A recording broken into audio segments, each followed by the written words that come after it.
Hello, this is Victor. I'm here with a new unit in depth.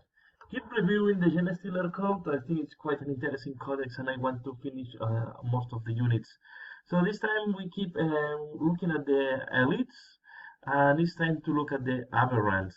So this is one of the most expensive units, 120 points for 4 Aberrants. They have weapon skill 4, ballistic skill 1, strength 5, toughness 4, 2 wounds, initiative 2, 2 attacks, leadership 8, and 5 plus save.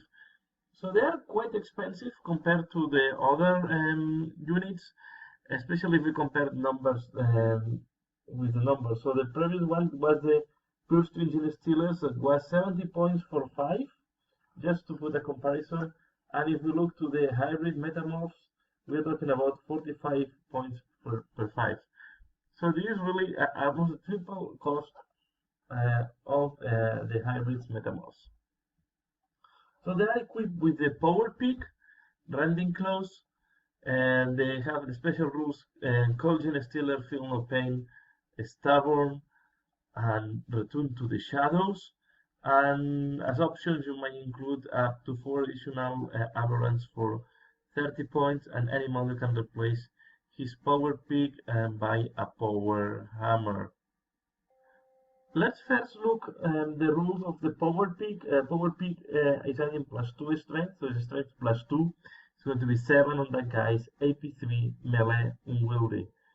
That means that you attack at initiative 1, but this is not a big issue for these guys that already have initiative 2. You can substitute this power pick by a power hammer. The power hammer have +3 strength, okay, 2 plus, have a strength +3, so it means that they will have a strength 8, AP2, and it's time melee, conclusive, specialist weapon, two-handed, and unwieldy. So what that means is that with the power hammer, they will not have the extra attack for secondary armor. So you have, or you can choose to have 3 attacks at AP3 strength 7, or have 2 attacks at AP2 strength 8. And I think looking at this unit, I will go for the second option most likely. Or at least have a combination of both. I prefer the specialized units, so I will go to have all the units with strength 8 AP2. They also have rending claws in case you want to attack an initiative, but as I said, I don't think it's worth to do it. And this is what I think this is one of the most expensive. This is good, of course, is specialized in close combat, and you want to attack enemies that don't have too many attacks, but they have a high toughness. So these are the only dudes that can deal in close combat with high toughness enemies or destroy vehicles. And I think if you go for vehicles, as they don't have initiative, so they don't attack you back, I think that are the best unit to attack other vehicles in close combat. They will have more opportunities than most of your enemies.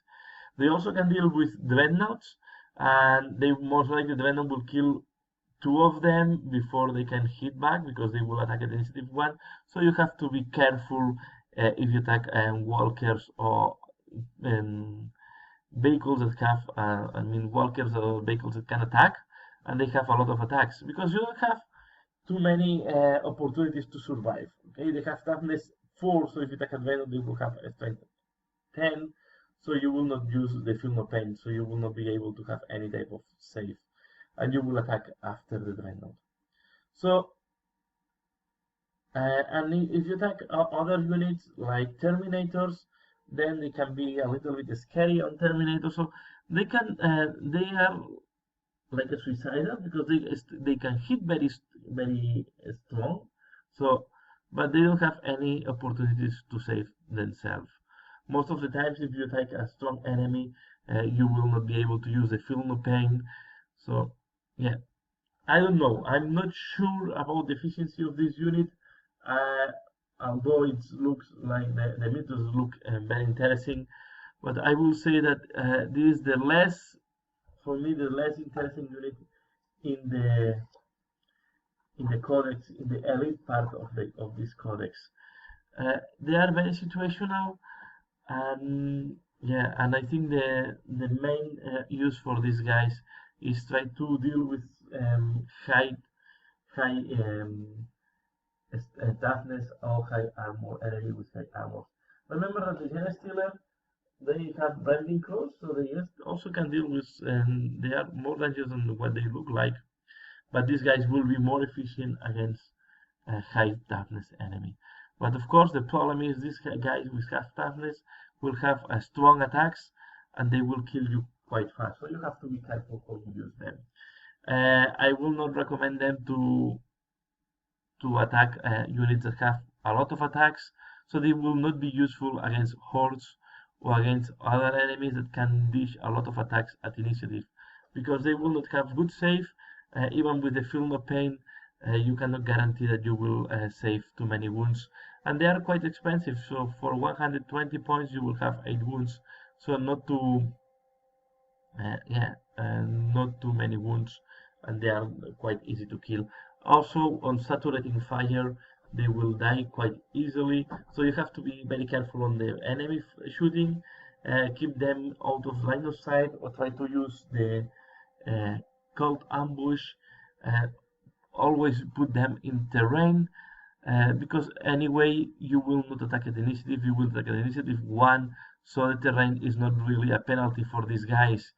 Doesn't matter that you lose your initiative, as you are going to use unwieldy weapons. And I think that's all. So use, just summarizing, try to avoid as much as you can the shooting by using the cult ambush rule, or by using line of sight, terrain that is blocking line of sight. Attack enemy units elite that are high in toughness, so they cannot do too many attacks to you, and keep them in terrain because they are not penalized by the terrain, because even if they are attacking, they will normally always attack at initiative 1. And that's all. So yeah, not too much to say against the units. There is not much flexibility. It's quite a unidimensional unit, and yeah, and I think it's lacking a lot of flexibility in terms of how to use them on the battlefield. And that's all for now. I hope you find this interesting. Please let me know what do you think about this unit. Leave the comments below what do you think about the Aberrants, if you use them or not, if you have fight them. And as usual, yeah, thanks a lot for watching, and see you again later. Bye.